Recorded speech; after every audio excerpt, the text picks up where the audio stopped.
Hi guys, this is Dan from Magic Pachinko Restorations with another short video on a vintage Pachinko machine.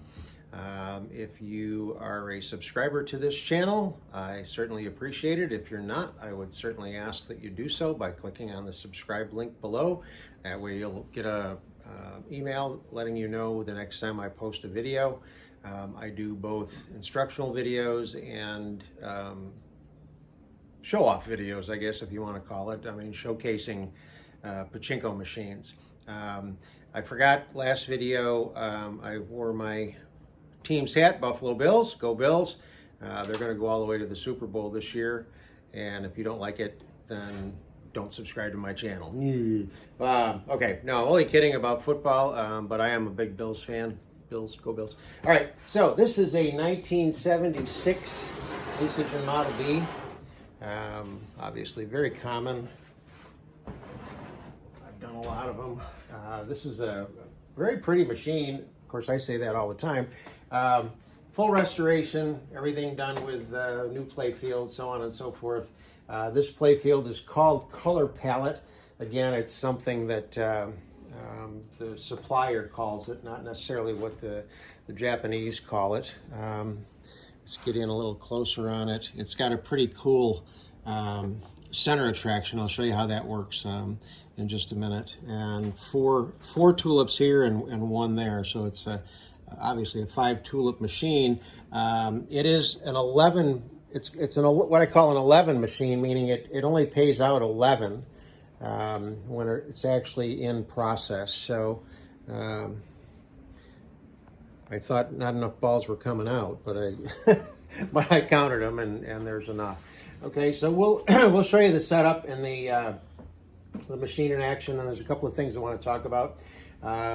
Upcoming videos. I did have one of my subscribers call in and ask about getting this ashtray out of the lower tray. It's kind of a pain in the butt. There's a process for doing it. It's not that bad once you understand how to get it out and get it back in, and I'll show you how I paint them. I use a chrome paint on these. Typically what they do is when they refurbish them, they simply sprayed aluminum colored paint, silver paint in there, quite often overspraying all over the place, and they sprayed right on top of the cigarette ash, which made no sense to me. They didn't even clean the ashtrays. They just sprayed right over the top of them. So when you go to get all of that stuff out, it doesn't smell too good. All right, so let's turn this around. We'll show you the back of the machine. This one has the double lights over here because of the side attraction that lights up. It put double lights in there rather than on the center attraction. This is getting closer to the release of the Model Cs. So this is a Model C setup here. This is a Model C setup. And some of the front pieces are Model C. So obviously Nishijin didn't let anything go to waste. As they got new parts for the Cs, they still had plenty of B parts, so they kept making Bs. So we'll get this plugged in, again with a 12-volt wall transformer.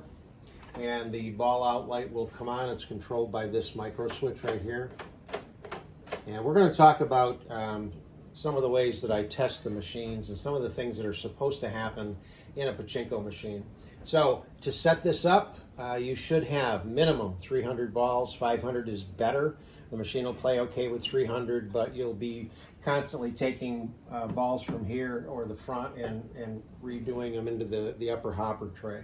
So when you go to start playing the machine, first thing you want to do is make sure your ball dump latch is in the lock position. You do that by shoving this over so that the two red marked pieces line up, and then the balls will go around and into the jackpot chamber.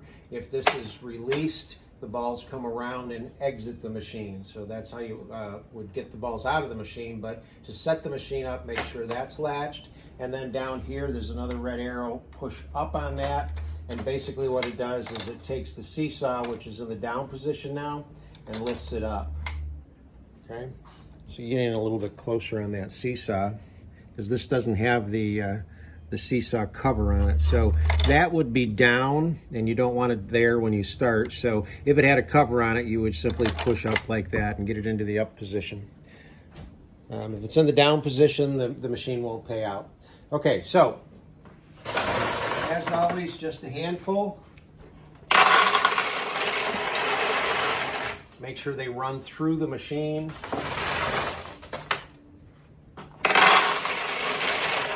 This machine was missing the lower track cover. Fortunately, it's something that I can make on my 3D printer, so that wasn't a problem. Okay, so now the light is out. We know there's enough balls to at least play a little bit. I'm going to put some more in.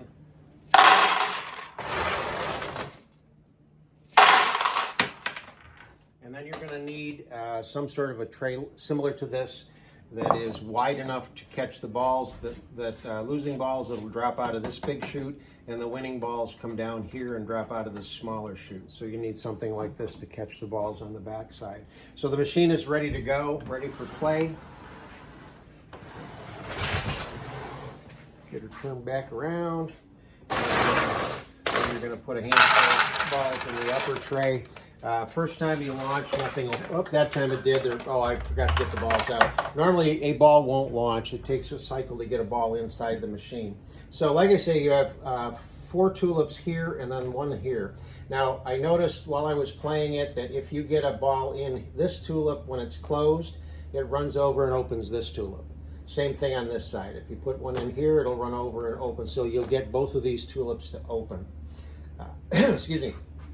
If it goes straight down the middle, it seesaws, kind of flip-flops back and forth, and opens that little flap and drops into this tulip. Now the cool thing about this is on the side here, I'm going to bring the camera in again close so you can see this. These are actually spring-loaded. So there's a little spring in there. So when you put a ball in here, it runs over to here and opens these 2 tulips, and when you do the same thing on the other side, it'll open over there.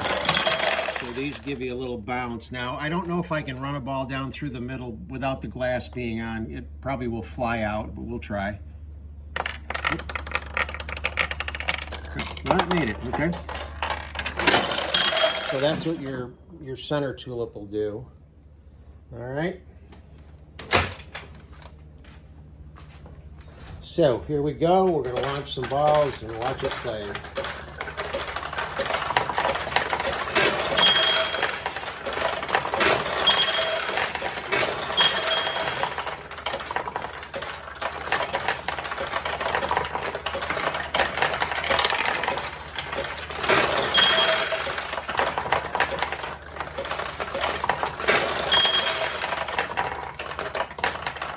So that's the 1976 Model B. I'm going to make another video showing you the testing that I go through on the machine rather than making this one too long, because this is going to the customer anyway. So hope you enjoyed this one. Stay tuned for the next one.